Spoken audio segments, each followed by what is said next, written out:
Taong 1850, isang gabi habang naglalakbay ang isang caravan ng mga slave traders ay tinambangan ito ng mga bandido at walang awang pinaslang ang mga ito. Kabilang sa caravan na ito ang batang nagngangalang Shinta, na sinubukang protektahan ng kanyang mga kasama ngunit pinaslang din sila ng mga bandido. Biglang dumating ang isang swordsman na si Seijuro Hiko at tinapos ang mga bandido bago nila mapatay ang bata. Pagkatapos ay sinabi niya sa bata na naipaghiganti na niya ang kanyang mga kasamahan at dapat siyang maging masaya sapagkat nakaligtas siya. Matapos ito ay tuluyang umalis si Seijuro at iniwan ang bata. Kinaumagahan ay muling bumalik si Seijuro upang ilibing ang mga bangkay.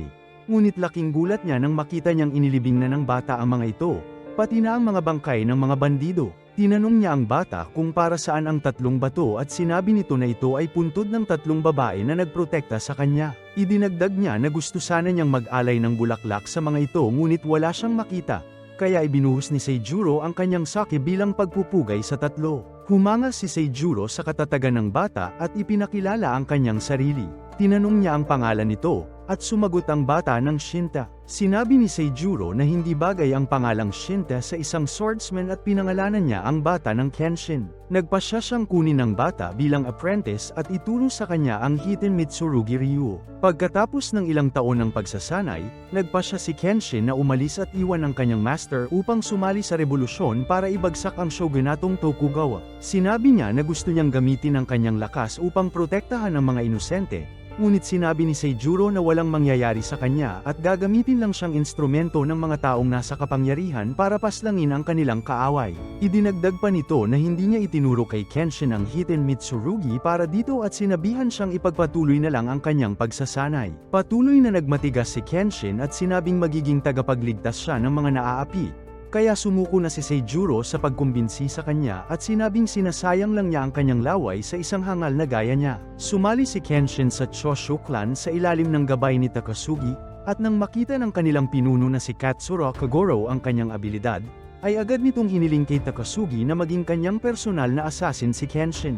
Pumayag naman si Takasugi sa kondisyong hindi na muling papaslang ng tao si Katsuro. Mabilis na naging hard killer si Kenshin at dinaglaon ay kinatakutan at nakilala bilang Hitokiri Batusai. Taong 1864, habang naglalakad ang isang grupo ng kalalakihan sa madilim na lansangan ng Kyoto ay biglang lumitaw si Kenshin upang paslangin ang kanyang target na si Jubei Shigekura na isang shogunato. Matagumpay niya itong napatay at kasunod ay nakaharap niya ang isa sa mga bodyguard nito na si Akira Kiyosato, na nakatakdang ikasal sa kanyang kasintahan kinabukasan. Sinabihan siya ni Kenshin na sumuko na lang, ngunit nagmatigas ito at pilit na nilabanan si Batusai.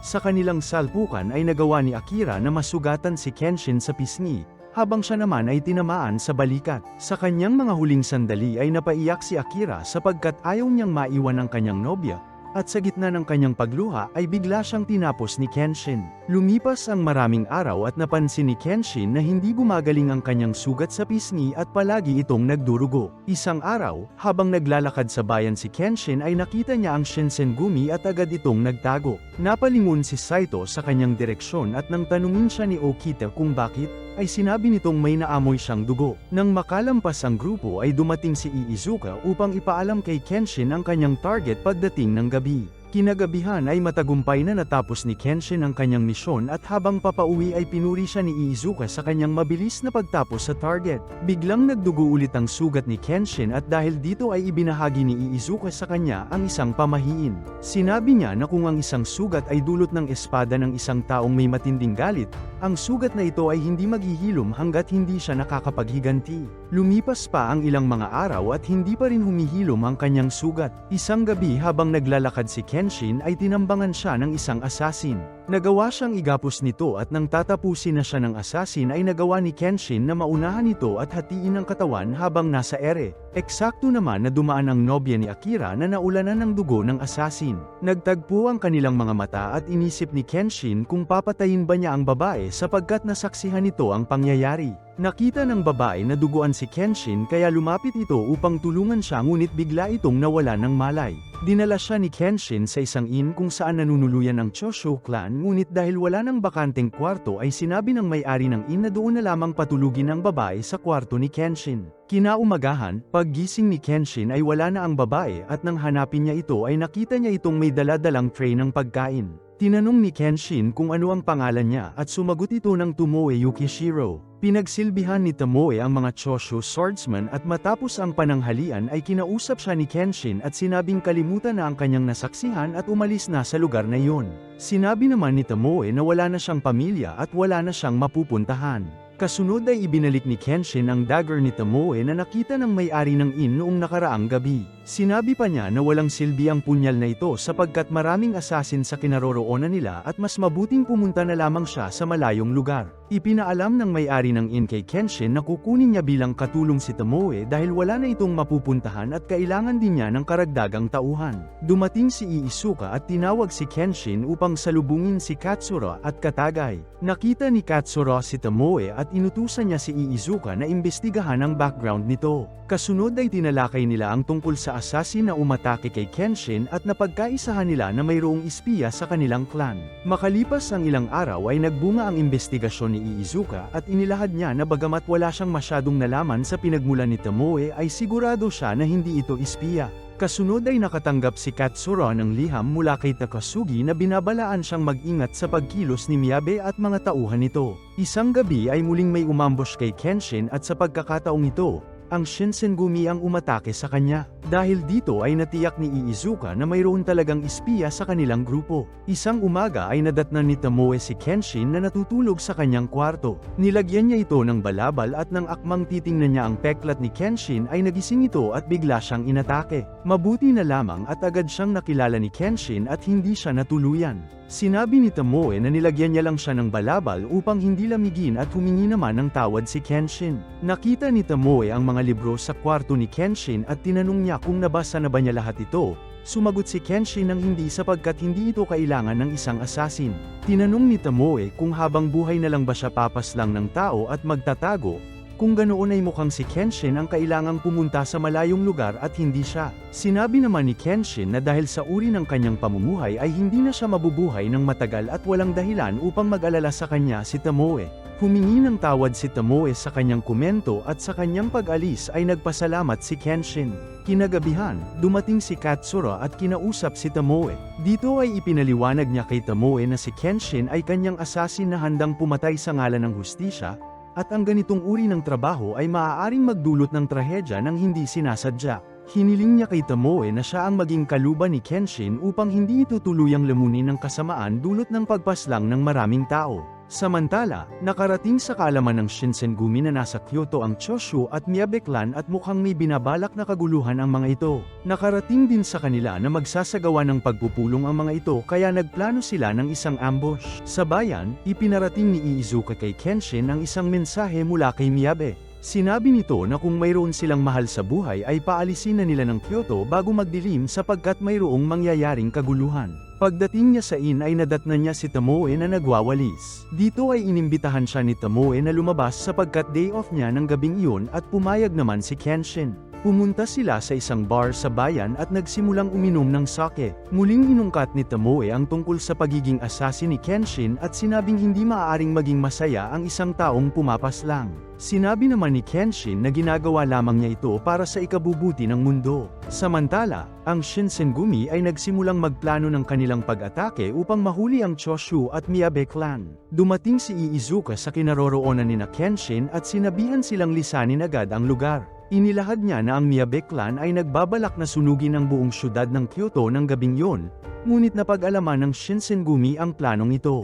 Sinabi pa niya na salungat dito si Katsura at sinubukang pigilan si Miyabe ngunit hindi siya pinakinggan nito. Sinugod ng Shinsengumi ang pinagdarausan ng pulong at nagsimula ang madugong labanan. Habang papatakas naman sina Kenshin ay nasalubong nila ang isang grupo ng Shinsengumi. Pinigilan siya ni Tomoe na paslangin ang mga ito ngunit hindi nagpaawat si Kenshin at inatake ang mga kalaban. Nakarating sa kaalaman ni Katsura ang pag-atake ng Shinsengumi at nagsimula na itong tumakas. Nabigo ang Shinsengumi na makita siya, habang si Miyabe naman ay napag-alaman nilang nag-harakiri. Bumalik sa inn sina Kenshin at Tomoe at sinabihan sila ng may-ari nito na tumakas. Dumaan sila sa likuran ng inn at doon ay sinalubong sila ni Katsura. Sinabi nito na karamihan sa kanilang clan ay naaresto o di kaya'y napatay at kailangan na nilang umalis sa Kyoto. Nagpahanda na rin siya ng bahay na matutuluyan nina Kenshin at Tomoe sa Otsu at inatasan niya ang dalawa na mamuhay doon bilang mag-asawa upang hindi sila mapaghinalaan. Si Iizuka ang magsisilbing mensahero ni Katsura at sinabihan ang dalawa na doon na lamang maghintay ng kasunod niyang tagubilin. Nagtungo ang dalawa sa Otsu at namuhay sa isang liblib na nayon bilang mag-asawa. Dito ay namuhay sila ng payak at nagtanim ng mga halaman na magsisilbi nilang pagkain. Makalipas ang ilang buwang pamumuhay ng magkasama ay tuluyang napalapit ang dalawa sa isa't isa. Isang araw ay dumating si Iizuka upang maghatid ng balita kay Kenshin. Sinabi niya na delikado pa ang sitwasyon ng kanilang clan ngayon at patuloy na tinutugis ng gobyerno ang kanilang mga kasamahan dahil sa nangyaring kaguluhan sa Kyoto. Sinusubukan din nilang palayain si Takasugi na kasalukuyang nakakulong, habang si Katsura naman ay hindi nila alam kung saan nagtatago. Bago umalis ay binigyan niya ng pera at mga gamot na pangbenta si Kenshin upang magsilbing kanyang cover. Sa kanyang pag-alis ay binalaan niya si Kenshin na huwag munang bumalik sa Kyoto sapagkat patuloy silang tinutugis ng Shinsengumi, at babalik na lang siya kung mayroong bagong balita. Kinabukasan, matapos maghanda sa pagpunta sa bayan ay iniwan ni Tomoe ang kanyang dagger na palagi niyang dala. Pagdating sa bayan ay nagtinda ang mag-asawa at natuwa si Tomoe sapagkat maraming bumili sa kanila. Habang papauwi ay sinabi ni Kenshin na napansin niya na hindi dala ni Tomoe ang kanyang dagger, at sinabi naman nito na hindi na yun kailangan sapagkat magkasama naman sila. Pagdating sa bahay ay uminom sila ng sake bilang pagdiriwang. Kinagabihan, habang nagsusulat sa kanyang diary si Tomoe ay napansin niyang nakatulog si Kenshin at nilagyan niya ito ng balabal. Makalipas ang ilang araw ay muling dumating si Iizuka upang magdala ng mga paninda at maghatid ng balita. Sinabi niya na sana ay hindi naiinip si Kenshin sa ganitong uri ng pamumuhay at sumagot naman ito na masaya siya sa kanyang payapang buhay ngayon, dahil hindi naman siya pumapatay upang maglibang. Nagpaalam na si Iizuka at sa kanyang paglalakbay ay lihim siyang sinundan ni Katagay, at nadiskubre nito na si Iizuka ang espiya sa kanilang grupo. Habang nag-uulat si Iizuka sa leader ng mga assassin ng shogunato, nadiskubre nito si Katagay na agad namang pinaslang ng kanyang mga tauhan. Samantala, habang umiinom ng sake ang mag-asawa ay nagtanong si Tomoe kung bakit ni minsan ay hindi siya tinanong ni Kenshin tungkol sa kanyang nakaraan. Humingi naman ng tawad si Kenshin at sinabing hindi niya ito tinatanong sapagkat hindi naman kailangan. Habang naghahandang matulog ay binuksan ni Tomoe ang kanyang diary upang magsulat at nakita niya ang isang petal ng bulaklak na nagpaalala sa kanya ng kanyang namayapang nobyo. Napag-alaman na sa kagustuhan ng kanyang nobyo na si Akira na magpa-impress sa kanya ay pumunta ito sa Kyoto at sumali sa Mimawarigumi. Dito ay naging bodyguard siya ng isang shogunato na si Shigakura Jubei at minalas na mapaslang ni Batusai. Ang pangyayaring ito ay nagdulot kay Tomoe ng matinding depresyon. Kinabukasan, nasurpresa si Tomoe sa pagbisita ng kanyang nakababatang kapatid na si Inishi. Ipinakilala siya ni Tomoe kay Kenshin at tiningnan niya ito ng masama. Lumabas si Kenshin upang ipagpatuloy ang pagtatanim habang patuloy namang nag-usap ang magkapatid. Tinanong ni Tomoe kung paano siya nahanap ni Inishi at sinabi nitong ito ay dahil sa nagtatrabaho na siya sa isang shogunato. Sinabi pa niya na dapat magsaya si Tomoe sapagkat alam na ng mga assassin ng shogunato kung nasaan si Kenshin at malapit na nilang ipaghiganti ang kanyang namatay na kasintahan. Subalit niyakap siya ni Tomoe at sinabihan na umalis na lamang at bumalik sa Edo at huwag nang maghiganti pa. Nagalit si Inishi at tinanong si Tomoe kung bakit nito pinuprotektahan si Kenshin gayong ito ang sumira ng kanyang kaligayahan.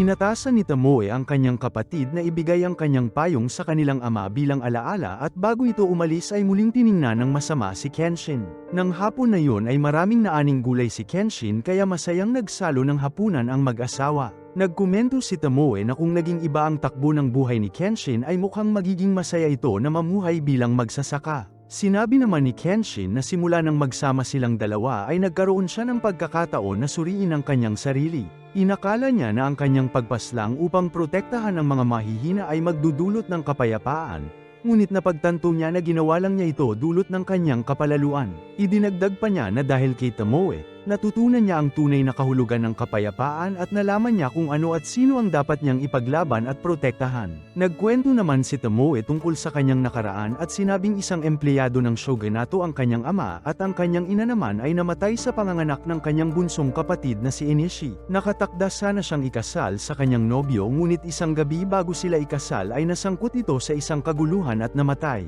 Nang malaman niya ito ay nagpasya siyang pumunta sa Kyoto at doon ay nakilala niya si Kenshin. Kinabukasan ay muling nagtinda sa bayan ng mag-asawa at sa kanilang pag-uwi ay inabot sila ng pag-ulan ng yelo. Sa sobrang lamig ay nanghina si Tomoe at nadapa.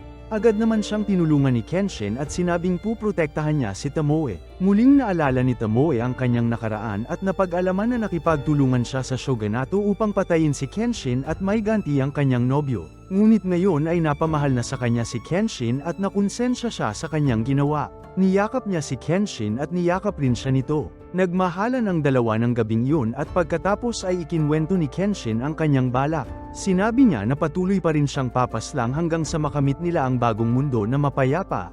At pag dumating na yun ay hindi na siya papatay kahit kailan. Sinabi rin niya na magagawa niya yun kung kasama niya si Tomoe at poprotektahan niya ito kahit anong mangyari.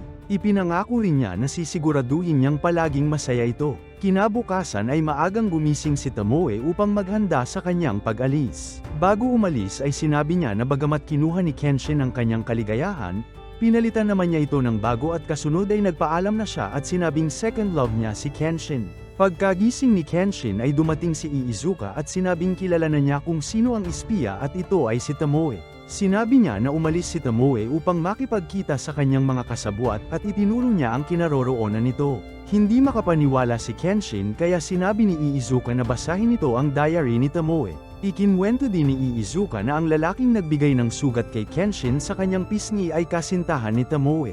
Nagulat si Kenshin sa kanyang nalaman at muling nagdugo ang kanyang sugat. Samantala, dumating si Tomoe sa hideout ng leader ng mga assassin ng shogunato at kinausap ito. Tinanong ni Tomoe kung bakit hindi nila hinintay ang kanyang mensahe at sinabi ng leader na hindi na yun kailangan sapagkat alam na nila ang kahinaan ni Kenshin at ito ay si Tomoe.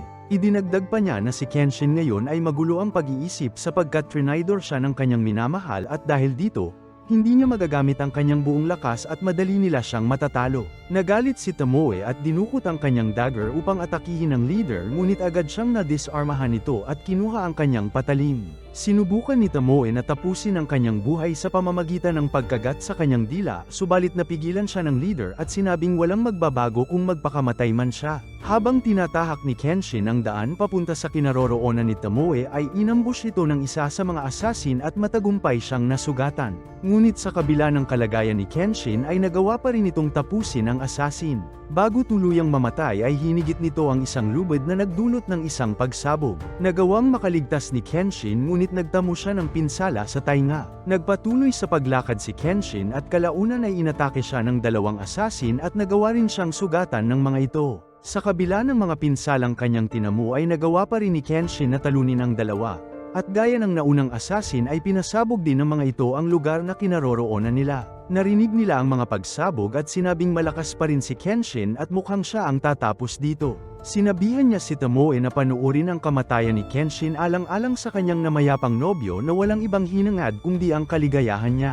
Balik kay Kenshin, nagawa nitong muling makaligtas sa pagsabog ngunit nagtamo ito ng maraming pinsala. Sa kanyang paglalakad ay nadapa siya, ngunit pinilit niyang magpatuloy para muling makita ang kanyang pinakamamahal na si Tomoe. Sa wakas ay narating ni Kenshin ang hideout kung saan hinihintay siya ng leader ng mga assassin. Nakita ni Tomoe ang kalagayan ni Kenshin at nalungkot ito. Nagsimulang umatake ang leader at tinamaan ng suntok si Kenshin. Pinilit niyang lumaban ngunit tinamaan siya ng malakas na sipa sa mukha. Patuloy na binugbog ng leader ng mga assassin ang nanghihinang si Kenshin hanggang sa bunutin nito ang dagger ni Tomoe upang gamitin pang tapos kay Kenshin. Tumayo si Kenshin at nakipagsabayan sa pag-atake ng leader ngunit pumagitna sa kanilang dalawa si Tomoe upang protektahan siya. Ngunit hindi sinasadyang nahiwa niya ito ng kanyang espada. Namatay ang leader ngunit sa kasamaang palad ay nadamay si Tomoe. Bago tuluyang mamatay sa bisig ng kanyang asawa, ginamit ni Tomoe ang kanyang dagger upang hiwain ang pisngi ni Kenshin. Humingi ng tawad si Tomoe sa kanya at pagkatapos ay tuluyang nalagutan ng hininga. Niyakap siya ni Kenshin at nasaksihan nito ni Inishi na hindi makapaniwala na wala na ang kanyang ate. Iniuwi ni Kenshin ang mga labi ni Tomoe sa kanilang tahanan at sinabing ngayon ay alam na niya ang pighati na dinadala ni Tomoe noong mamatay ang nobyo nito. Ipinangako niya na ipagpapatuloy niya ang kanyang buhay sa kabila ng kalungkutan bilang kabayaran sa kanyang kasalanan kay Tomoe. Buong gabing nagluksa si Kenshin at kinaumagahan ay dinalaw siya ni Katsura. Sinabi nito na natagpuan na niya ang totoong espiya at kumuha siya ng isang asasin upang tapusin ito. Aniya, ang bagong asasin na ito ang magpapatuloy ng mga pagpatay mula ngayon. Subalit kailangan pa rin nila ang abilidad ni Kenshin para sa kanilang kilusan upang labanan ang Shinsengumi at ang Shogunato. Sinabi ni Kenshin na patuloy niyang tutulungan si Katsura at ang Choshu clan, ngunit kapag natapos na ang labanan ay hindi na siya muling papaslang. Kalaunan ay umalis si Katsura at kasunod ay nagpaalam na si Kenshin sa kanyang asawa at sinunog ang kanilang tahanan bago tuluyang umalis. Muling naging aktibo si Kenshin at ngayon ay nakikipaglaban na sa frontline hanggang sa makaharap niya ang isa sa mga captain ng Shinsengumi na si Okita Soji. Nagtuos ang dalawa hanggang sa atakihin si Okita ng kanyang sakit na tuberculosis. Dumating si Saito at sinabing siya na lang ang haharap kay Batusai sapagkat hindi mananalo sa kanya si Okita sa kanyang kondisyon. Naglaban ang dalawa at ibinuhos ang kanilang buong lakas sa pakikipaglaban. Lumipas ang ilang taon at patuloy na nakipaglaban si Kenshin para sa Choshu clan habang si Takasugi naman ay pumanaw dahil sa kanyang sakit. Nagpatuloy sa pamumuhay si Kenshin baon ang alaala ni Tomoe hanggang sa matalo nila ang Shogunato noong 1868, at kasunod ay tuluyan na siyang naglaho at hindi na muling pumatay. Sa pagtatapos ng pelikula, bumalik si Seijuro Hiko sa libingan kung saan una niyang nakilala ang batang si Shinta at napansin niya na ang isa sa mga puntod ay mayroong asul na balabal. Bagamat hindi pa niya nakikilala si Tomoe, napayuko si Seijuro sa kalungkutan habang tila naiintindihan niya ang trahedya na naranasan ng kanyang apprentice. Nagustuhan niyo ba ang movie recap na ito? Paki-like and share for more videos like this. Maraming salamat.